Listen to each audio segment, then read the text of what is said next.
identify as agender and pansexual. Gay. Pansexual. I am questioning my gender at the moment. I'm asexual homoromantic. If it was acceptable to identify with like a wiggling hand gesture, kind of like, I would probably do that, but I guess bi. I looked at different scenarios and movies and scenes. Now I'll see all the different characters, and all the characters I always wanted to play were the male characters. And I think that's when I first started to realize, oh, why is it like that? Why is it just me and not other girls?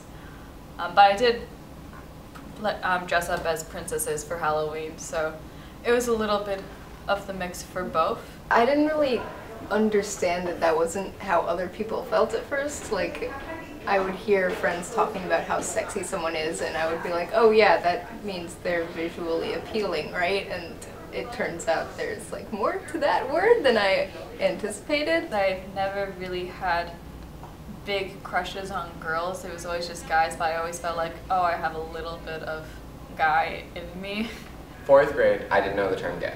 So 5th grade comes around, it's like, oh, gays are people that like guys. I like guys. Awesome. I still liked girls. I guess in like 6th grade, I was like, I'm bisexual. And by 8th grade, I was still going, I'm bisexual, but was very clearly interested only in females and very, very effeminate males. So I dated some nice gay boys. It worked out well for us. But by halfway through 8th grade, I knew. Then we learned bisexual, like 6th or 7th grade. I started identifying as that. Then 8th grade came around, I learned pansexual. Didn't fully get it, but identified as that. Then, freshman, sophomore year, I was hetero-romantic, homosexual, because God, it's just so complicated. And then junior year comes around, fully understood pansexual. It's like, no, wait, let's go back to that, I'm pansexual. In 4th grade, I had a really big crush on a girl in my choir, but I didn't label it as a crush. I just thought it was wanting to be friends with her really badly. And then since that happened, I sort of began to think about my sexuality as other than straight. Once I figured out that I was asexual, I thought that maybe I wasn't fully functioning, maybe there was something wrong with me. I didn't have enough hormones or something in my body, but now I've come to terms with it, that it's a legitimate thing that other people have too. Up until 6th grade, I'd been very, very vocal about having huge crushes on boys all the time, and that was how my friends saw me in a lot of ways. So I think I felt a little uncomfortable telling them that I might have feelings for other girls, because I felt like it would invalidate the identity that I'd created for myself up until then. And junior year was also the year I realized I was agender. And that was a weird conversation I had with my sister in a hotel talking about gender-neutral bathrooms. And for some reason, that was the moment I realized, oh, I get why everyone's so concerned about this, and I'm not. I don't have that bathroom is based on gender, because I just never had that gender association. A lot of things from middle school and lower school started to make sense. I think straight people are usually pretty scared to talk about LGBT issues, because they don't want to say something that makes them sound ignorant or bigoted. I generally don't feel comfortable around straight guys. For me, I just remember middle school, Lawrence King getting shot, and that's really messed me up.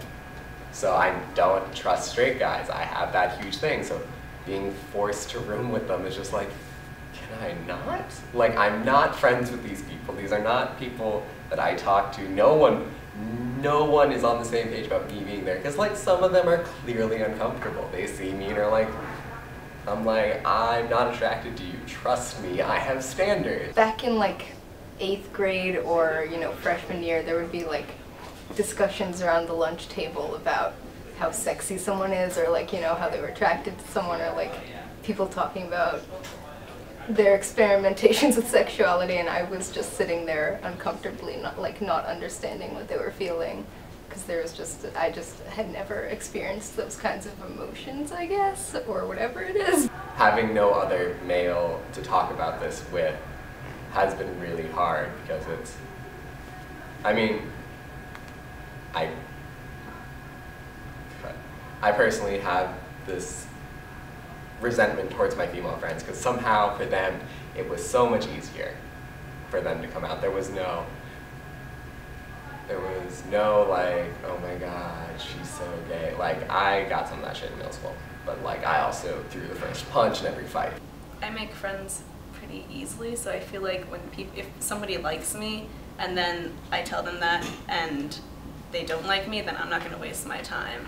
I figured out that some other people share that identity secretly once I told them about what asexuality is like, so I think it's been comforting to know that there are more people around me like that too. It did change my experience at school because I felt like I couldn't be totally open about everything I wanted to be open about, since I didn't want to be defined by that part of myself.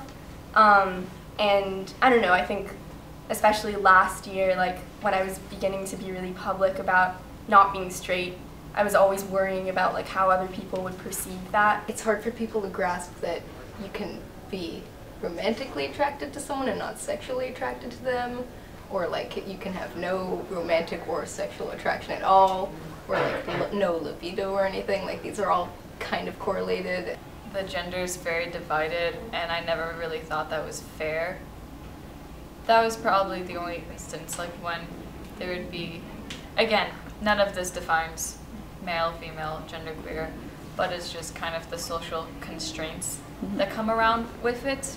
Oh, like, oh, this thing's masculine, oh, this thing's feminine, and you can't do one if you're the other. One of my teachers, I corrected her usage of gender and sex, and her response was, well, it's just easier to use gender. Because I told her, well, I explained, she knows the difference. She knows the bloody difference, but still uses them interchangeably. And when I tried to correct her, she just said it was just easier because more people understood that they were the same thing. And I'm like, but isn't it our responsibility to change that, to correct that? Because they are very different. I guess it's because it's an umbrella term, so there are a lot of orientations that fall under it as well, and lots of variations on how extreme your asexuality is and stuff like that. People probably just assume I'm straight, or that I just like guys, or I only identify as female. It's not like one action that's been affected, but more just the way in which I interact with people. Like, that's always in the back of my head if I haven't told them yet, and I'm working on it not being as big a part of how I see myself. I mean, at one point I was like, oh no, what if I date a girl, then like, and then like I break up with her and no guy will ever date me, and then I was like, wait, all the guys at this school are terrible, so I don't even care. Don't forget, your identity is fluid as hell. It's not a big deal. You know, you shouldn't let it completely define you. For some people, you know, it's very important that they are defined by their sexuality, but I feel like, you know, sexuality ends up being much more fluid than you originally think it may be. You know, look up the terms and try to find people who feel that way too, I guess, or, you know, just come out to someone and say, this is how I feel, you know. It's because it's hard to like bottle it up, and I think you'll find that if you talk to more people, some people share the same feelings, and it'll be a comfort to know that there are other people out there like you. I would say just read about it, like look on different blogs and not just the different, like the headlining news. Look at like small posts and definitions and everything. And although that may not necessarily define you, it can lead you in a direction as to what you might be. I would just say like not to let it define how you see yourself, because I think that was like the hardest thing for me, was feeling like all of myself was my sexuality, and that's just such a small part of me and like anyone. Let everything happen. If you need to adjust what you identify as to make you feel more comfortable, do it. No one's telling you you have to. You can change it on Facebook, you can change what you tell your friends. You can correct them. You go, bisexual, pansexual, that's fine. You're going, gay, no wait, I still like chicks, or I like that chick. Fine, go for it. You don't need to stick to one thing. And that, for me, would have been really helpful, because I went through that. I'm gay, no wait, I'm bisexual, no wait, I'm pansexual, no wait, I'm heteroromantic. Oh well, JK, I'm back to being pansexual. It's like, that was confusing, and that was really disconcerting for me, because it's like, why can't I find an identity? If you rigidly define yourself and then later maybe you don't end up being who you thought you were, you might like forget about it. So at first, don't really put yourself in a box. Like, give yourself time to figure out who you really think you are or who you want to be. But at the same time, you don't need that identity to define you. You can define it. If you're struggling with your identity, don't sweat the small stuff. I guess if you're freaking out like, oh my god, I think I like girls and boys, don't be afraid of that. Like, don't think that accepting bisexuality or that you are, you know, X sexuality, or not even knowing what your sexuality is going to change who you are.